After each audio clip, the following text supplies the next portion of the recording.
वो ये मानता था धमकी देंगे और हम जबरदस्ती जाम कर देंगे।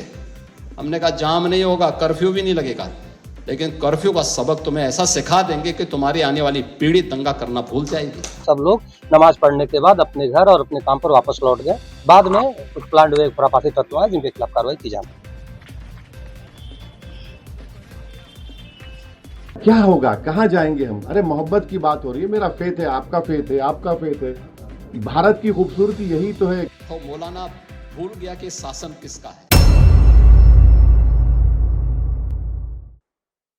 कुछ ना कुछ बवाल होता रहेगा और गोदी मीडिया को हिंदू मुसलमान का टॉपिक मिलता रहेगा। असली मुद्दों से भटकाने का पूरा मौका मिलता रहेगा।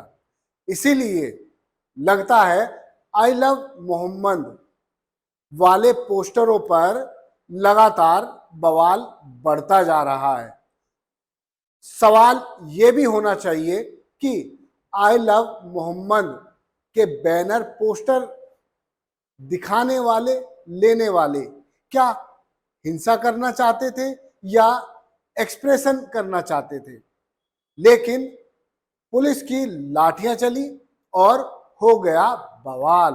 एक तरफ से लाठी तो दूसरी तरफ पत्थरबाजी। बरेली का ये हुआ हाल। वीडियो को आखिरी तक देखिए तो आपको समझ आ जाएगा आखिर आई लव मोहम्मद को लेकर इतना बवाल क्यों हो रहा है। नमस्कार, आदाब, मैं हूं मोहम्मद इमरान। उत्तर प्रदेश में पहले कानपुर से शुरू हुआ आई लव मोहम्मद का बवाल अब लगातार फैलता जा रहा है। दरअसल कानपुर में हुआ क्या जिससे ये मामला इतना तूल पकड़ गया, चलिए बताते हैं। दरअसल कानपुर में 12 वफात के दिन कुछ संगठन जुलूस निकाल रहे थे। आमतौर पर 12 वफात पर जुलूस निकाला जाता है। इस जुलूस में लोगों ने आई लव मोहम्मद के बैनर पोस्टर हाथ में लिए हुए थे। वो आगे बढ़ते चले गए। अचानक से पता चला कि पुलिस ने उनके खिलाफ मुकदमा दर्ज कर लिया। फिर पुलिस ने सफाई भी दी कि हमने I love Mohammed banner poster होने के कारण मुकदमा दर्ज नहीं किया, बल्कि जिधर से जुलूस जा रहा था उधर भंडारे के बैनर लगे थे जो फाड़ दिए गए। पुलिस ने ये एक्सक्यूज दिया। उसके बाद ये खबर उन्नाव, लखनऊ और अन्य जिलों में फैलती चली गई। उन्नाव में भी आई लव मोहम्मद के बैनर पोस्टर लेकर लोग जुलूस निकालना चाहते थे, मगर पुलिस ने बलपूर्वक रोक दिया। मुरादाबाद, बरेली, संभल, रामपुर, इन जिलों में भी आई लव मोहम्मद के बैनर और पोस्टर लेकर लोग अपने इच्छा, अपनी श्रद्धा जताना चाहते थे, लेकिन पुलिस ने रोक दिया। बरेली में जुमे की नमाज के बाद जिस वक्त लोग हाथ में आई लव मोहम्मद के बैनर पोस्टर लेकर इस्लामिया ग्राउंड की ओर बढ़ रहे थे, तभी पुलिस ने उन्हें रोकने की कोशिश की। तर्क दिया कि बिना अनुमति के किसी भी तरह का प्रदर्शन, जुलूस नहीं निकालने देंगे।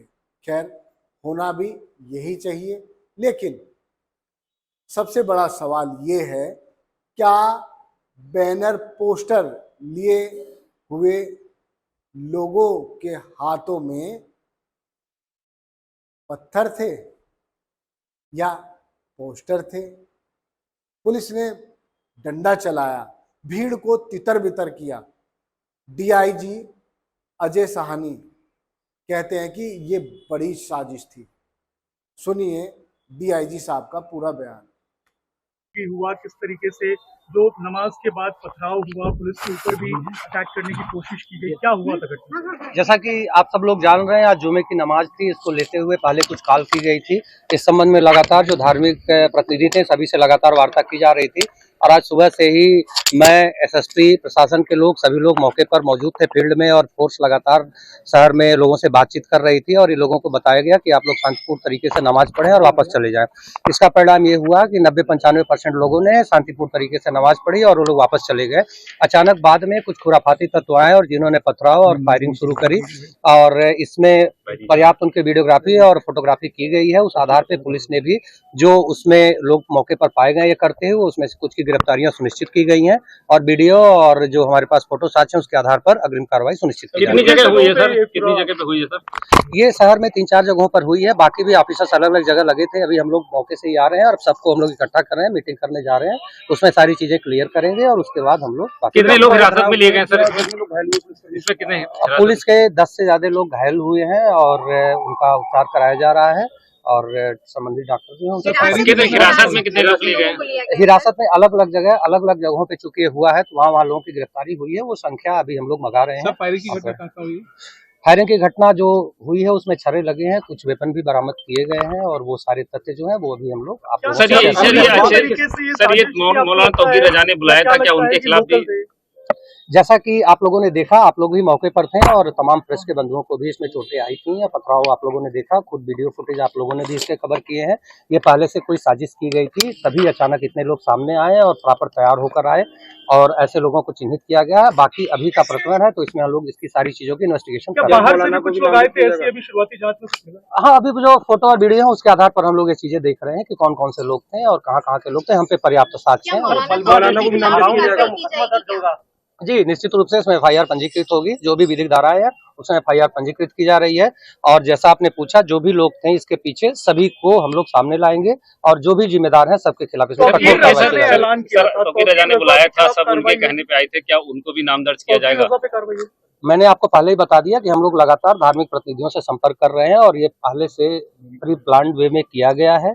जो भी लोग इसके पीछे है, जिन्होंने भी कॉल की थी, किसी को भी बख्शा नहीं जाएगा। एक कंफ्यूजन भी चल रहा है सर, क्या इसकी परमिशन दी गई थी या फिर नहीं? किसी प्रकार की कोई परमिशन नहीं थी और सबको पहले बता दिया गया था कि यहाँ किसी प्रकार की कोई परमिशन नहीं है और ये मानते हुए 90-95% लोग ये बात को समझ भी गए थे और सब लोग नमाज पढ़ने के बाद अपने घर और अपने काम पर वापस लौट गए। बाद में कुछ प्लांट हुए खुराफाती तत्व हैं जिनके खिलाफ कार्रवाई की जाएगी। सर इसमें मुकदमे अलग अलग जगह दर्ज किए जाएंगे क्योंकि कई जगह ये घटनाएं जी, निश्चित रूप से जहाँ ये घटनाएं हुई हैं और जिन जगहों पे चोटें आई हैं लोगों को, जहाँ विवाद हुआ है, हर जगह मुकदमे पंजीकृत किए जा रहे हैं। लगे क्या पुलिसकर्मी को लगे? जी लगे हैं, पुलिसकर्मियों को भी लगे हैं। अलग अलग जगह हमारी फोर्स लगी हुई थी। अभी सारी संख्या हम लोग इकट्ठा कर रहे हैं, फिर अभी थोड़ी देर में आप लोगों से सारी चीजें हम लोग शेयर कर लेंगे। Thank you. आपने सुना डीआईजी अजय साहनी ने क्या बताया है और कहा है कि ये एक बहुत बड़ी साजिश थी, लेकिन उन्होंने एक बात और कही है कि 90-95% लोग शांतिपूर्ण तरीके से नमाज अता करने के बाद अपने अपने घर जा रहे थे। इसी दौरान कुछ शरारती तत्वों ने माहौल बिगाड़ने की कोशिश की। दरअसल ये माहौल बिगड़ना शुरू कहां से हुआ? आला हजरत मस्जिद, यहाँ नमाज हुई, उसके बाद लोग एकत्र हुए, इस्लामिया ग्राउंड की ओर चल दिए।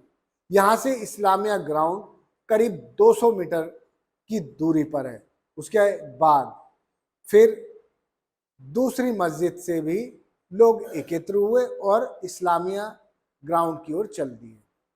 ये दोनों मस्जिदें इस्लामिया ग्राउंड से बहुत ज़्यादा दूर नहीं हैं, लेकिन पुलिस ने लोगों को इस्लामिया ग्राउंड जाने से रोक दिया। पुलिस को डंडा चलाना पड़ा और अब प्रदेश के मुख्यमंत्री योगी आदित्यनाथ कहते हैं कि मौलाना भूल गया कि यूपी में किसका राज है। पर्व और त्योहारों के दौरान आपने देखा होगा, जब भी पर्व और त्योहार आते थे उत्पात शुरू हो जाती थी। अब उत्पातियों और उपद्रवियों को पता लगेगा कि 7 पीढ़ियां याद आएंगी उनको, क्योंकि कभी कभी बुरी आदतें जाती नहीं लोगों की, तो उसके लिए उनकी डेंटिंग पेंटिंग करवानी पड़ती है कायदे से, जिससे उनकी बुरी आदतों को हम ठीक कर सकें।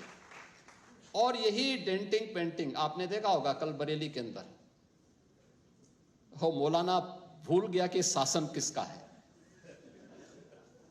वो ये मानता था धमकी देंगे और हम जबरदस्ती जाम कर देंगे। हमने कहा जाम नहीं होगा, कर्फ्यू भी नहीं लगेगा, लेकिन कर्फ्यू का सबक तुम्हें ऐसा सिखा देंगे कि तुम्हारी आने वाली पीढ़ी दंगा करना भूल जाएगी।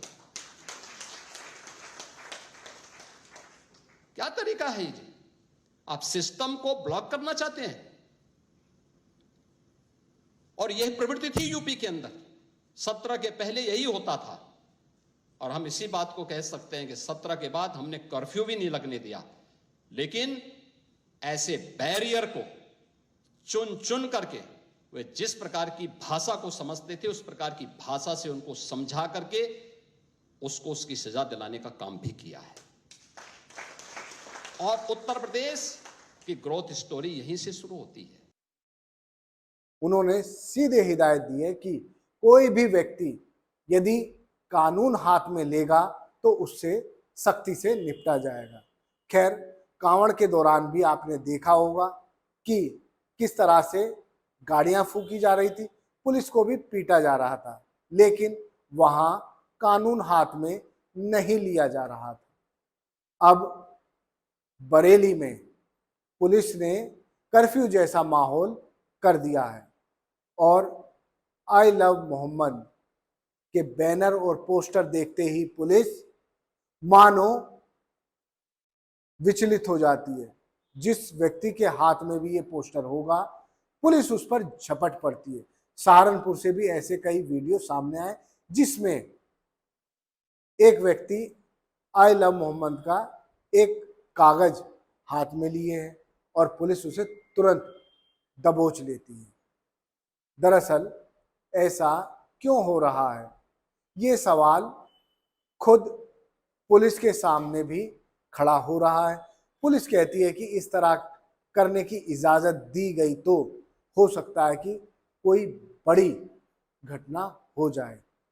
आज बरेली में रोडवेज बाजार, बड़ा बाजार, कुतुब खाना बाजार, शास्त्री मार्केट, इंदिरा बाजार समेत ज़्यादातर बाजार बंद करा दिए गए हैं और कहा यही गया है कि शांति बनाए रखने के लिए पुलिस मार्च कर रही है और उन लोगों को चिन्हित किया जा रहा है जो जुमे की नमाज के बाद बवाल कर रहे थे।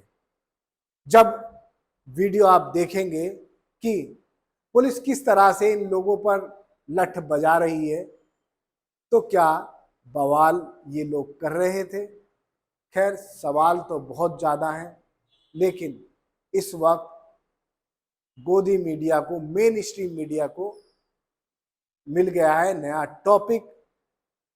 आप जीएसटी पर बहुत ज़्यादा बात मत कीजिए, लद्दाख में क्या हो रहा है बहुत ज़्यादा बात मत कीजिए। उमर खालिद और उसके साथ जो लोग बंद हैं, 5 साल से रिहाई के लिए सुनवाई नहीं हो रही, रिहाई नहीं हो रही, कोई सवाल मत कीजिए। तो यही सब है।